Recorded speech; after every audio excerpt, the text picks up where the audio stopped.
Hey, what's up guys? Moses here. So, the MacBook Pro Retina 15-inch mid-2015 checks all the ticks in my wants for a perfect laptop. Sort of. I know, right? There is no such thing as a perfect laptop. But hear me out first and don't be quick to jump into conclusions. We are in 2023 and the laptop is almost 8 years old. Why would I want to get an old machine when I can get a new one and most recent one with an M1 or M2 chip? Before I answer this question, let's first look at the machine I got and maybe you will understand why. Mine is the top tier, the OG of course, which came fully specced out and was meant for the pros. The display, Retina display, how Apple calls it. It's a 15.4-inch display with IPS technology, 2880 by 1800 native resolution at 220 pixels per inch with support for millions of colors. Such a mouthful. This display can get relatively bright. At 300 nits, you've got to love it.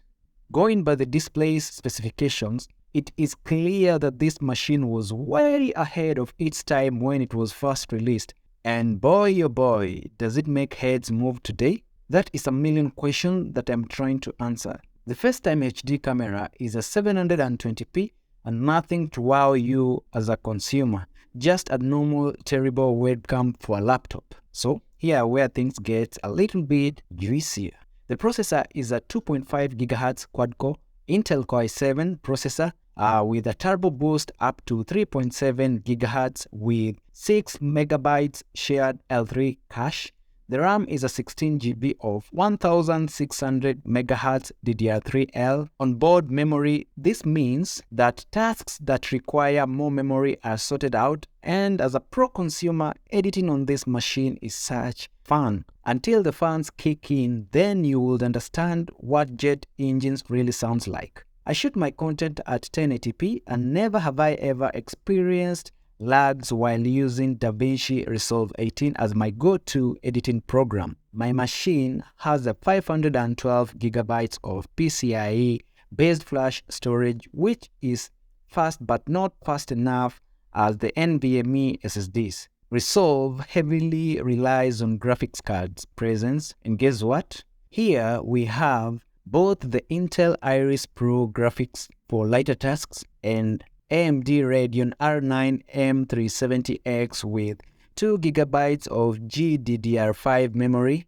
This machine is able to use automatic graphics switching depending on the tasks that one is doing. There is so much to sing about this machine, and I'm not yet ready to stop singing.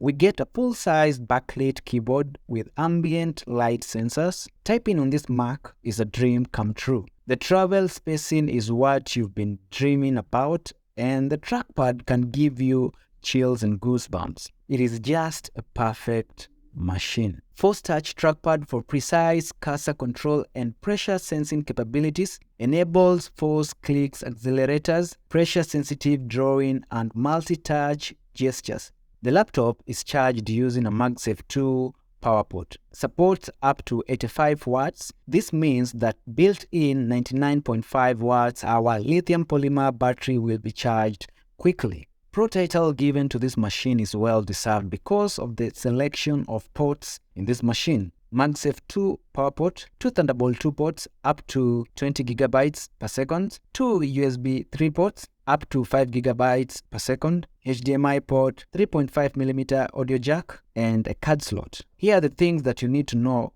before getting this machine. You must replace the battery, which is somewhat expensive. Replacing the battery is not a walk in the path, and this machine can run modern applications without showing any lags. My machine is using the latest and greatest macOS Monterey. You can also install macOS Ventura using OpenCore Legacy Patcher. So why the hell will I choose a MacBook Pro 2015? The reasons why I chose this machine is the display, but the bezels are humongous, but it is something that you can get used to. The keyboard is also another thing why I chose this machine, which is absolutely marvelous and the build quality of this machine is built to last like forever. This machine is built to last, and I can see it going on for another 5 to 7 years. And lastly, the number of ports in this machine is just insane. I don't have to carry any dongles around, and this makes me a happy man. Would I advise a person to get the MacBook Pro Retina 2015 in 2023? Absolutely, you can get this machine. This machine runs like a pro champion, and you won't be able to witness any lags, but one thing that you'll be able to notice is the fan noise. The fan noise on this machine is just insane, but it is something that you can get accustomed and used to within a short period of time. So, hope you enjoyed this short video, guys, and be sure to subscribe on this channel, and I will see you in the next one.